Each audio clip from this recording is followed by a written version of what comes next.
behavior, you make eye contact when you confront. Whereas with a car, you're actually side by side, so it creates less confrontation. So I'm going to have to call this to order. We got George Mienie on. And George. George. Seems to be some feedback. Sigh. George makes me question so many things, but I like. Wait, I'm going to take you off until you figured that out, George. I don't know why, but we're hearing Gord twice, and trust me, once is enough. Let me just try, see if it happens again. No, it's because of George. And you got feedback. There we go. All right, now we're good. How you know what I did? There's a little tick box on your system called echo cancellation. I ticked that. Why the hell would you do that? It seems to have made an echo, not cancelled it. No, I ticked it after you said there was feedback. So, George, we're talking about statues, and Congo Chris says we should build a statue out of Borge, out of crushed cars. How would you like that? We put it outside AutoTrader. I think that'd be pretty cool. What's going on, George? So do you know why car alarms go off? Have you ever had your car alarm or any other person's car alarm go off as a result of a loud noise? Yeah, it happens often in like big parking lots, and then everyone's car alarm goes off. Why is that? Is that what causes them to go off for just nothing? For just like no reason, the car alarm goes off? Well, but obviously this is the reason, but it seems like there isn't one.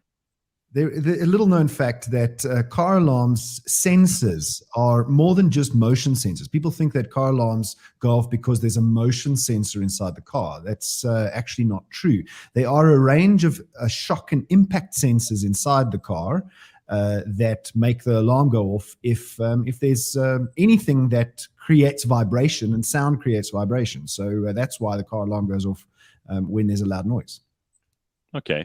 So they build these things into them, which is damned annoying because it means that you have to go through the trauma of an accident or an impact or something, and then you also have to be irritated by the wee that happens afterwards. It's great thinking. Yes, exactly.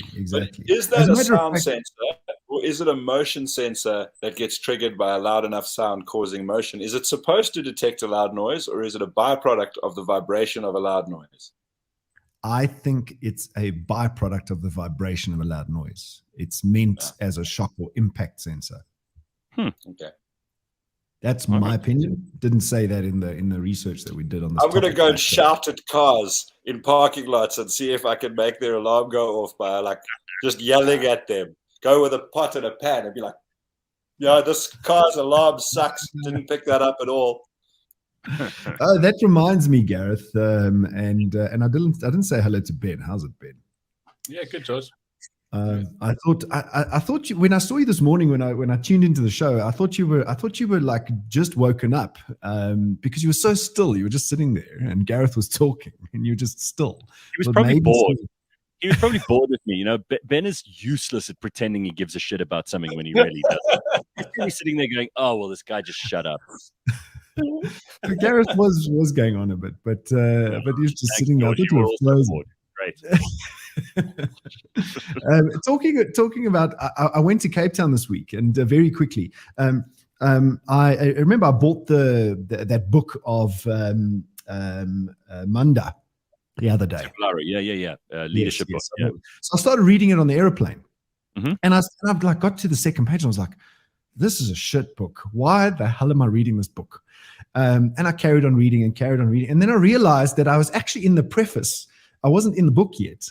And the preface was going on and on and on. There was no value. But then when I got to chapter 1, and then I got to chapter 2, there is actually quite a lot of value in that book, and he brings it out quite early on. So really good book so far. What's it called again? Leadership. Did you say the book's called Leadership, or it's about leadership? No, it's called Clarity. It's called Clarity. Clarity. Yeah, it's about leadership. Yeah. All right. Well, I'm relieved about that because otherwise I would have had you and Manda fighting about it. But all right, cool. What else you got for us? I thought I'd mention very good book. So a car, right? Have you ever had to have a very difficult conversation with somebody? A car turns out to be a very good place to have a difficult conversation. Because they can't escape? Well, I think it may be because they can't escape, but And if they start beating confrontation. the shit out of you, they will also get themselves killed. There's one person in the world who's still alive purely because the shit they gave me was in a car while it was driving. I would have beaten them to death otherwise. And it was like, if I do this person's driving, we'll both die, but it might be worth it. Sure. Well, Really I agree with all of that, but confrontation usually means that you've got to face the person. You've got to make eye contact. Human behavior, you make eye contact when you confront. Whereas with a car, you're actually side by side, so it creates less confrontation. So it actually diffuses the conversation a little bit.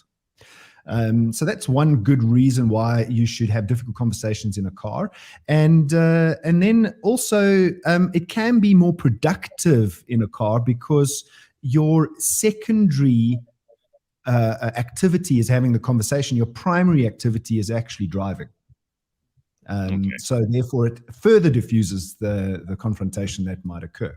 But wouldn't road rage up the ante? I mean, like if I'm arguing with someone and then someone's driving badly in front of me or someone puts on their brakes Very quickly, good point. wouldn't that accelerate the problem?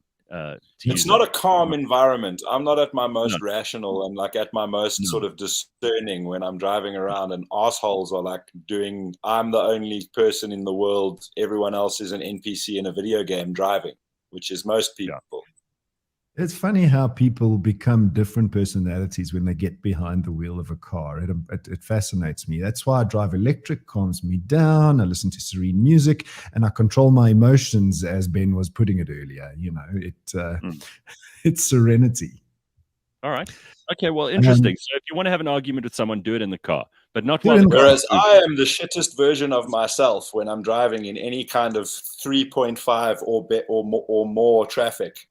I like driving. I enjoy driving cars, but I hate driving. It makes me a misanthropist that just wishes for a comet or a nuclear war because people are just so inconsiderate. I've come to realize that the exact same system of only I exist, I'll do what I want, everyone must get out of my way, exists in public walking places everywhere in the world.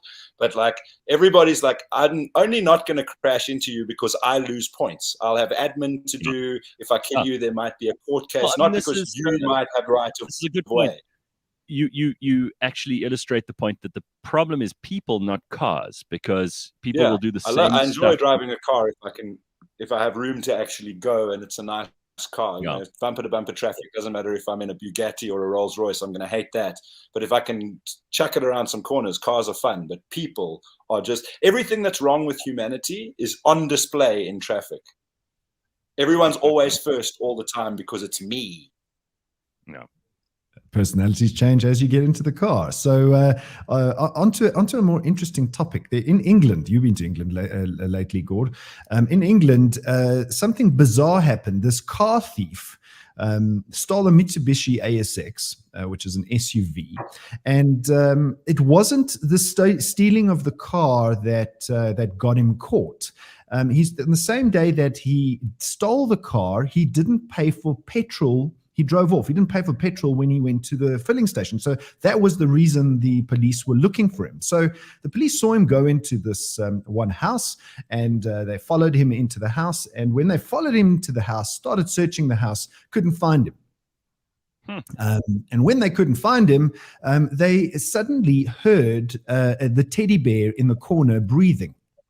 And he had found this teddy bear, cut a hole in the bottom, and climbed into the teddy bear as a hiding place. Jeez. How massive was the teddy bear, or how small was the dude? Well, there's the teddy bear on the screen that he climbed into.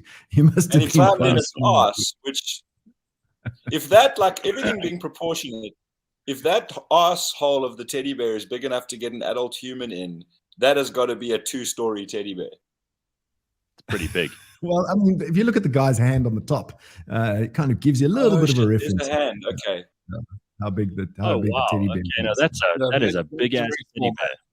But the teddy bear, if the hand is that big of an adult man, is still not big enough to fit a whole human. He probably put it on his head, and then the rest of him was out. Don't know, but this guy hid in the teddy bear but got caught, and the reason was a hiding place because he got found. So I I agree. It was a really bad hiding place. And then very finally, Gareth, the grill on the front of a car. What is it used for? Traditionally, it's been used for airflow, cooling down the engine inside the car. But it turns out that the grill doesn't have to be this gaping hole in order to cool the car down. You actually only need a couple of slats in order to cool the radiator down behind the grill. Funny, and that's exactly what they said about that teddy bear. It doesn't need to be a big gaping hole. It just needs a couple of slats removed, you know? Exactly. But it turns out that grills, like tail fins on cars, are actually quite a big feature when it comes to how people select their car. Okay. Also, it looks cool. I always thought it was mostly a design element. Like they need a few holes, so then that gives them a reason to put a little designy thing at the front. It's definitely a design element. And apparently people are attracted to cars that have grills that are big. Look at the Aston Martin, look at the BMW, the latest BMW. The grill's just getting bigger and bigger and bigger. But that's actually an aesthetic feature that people are attracted to. All right, very good. So now we know that that's also just marketing, really. That's all it is. It's another except aspect of marketing. When you get to electric cars, you don't need the grill. So at all. You know, in the Tesla, there's no grill. George, I realized something interesting about the Tesla when I was away, because there were so many of them and you see them every single day. They're actually hugely ugly cars. Like if you see one in isolation, like, wow, this is amazing. It's so futuristic. But you see them, they start to look like electric Almiras when you see them all day, every day.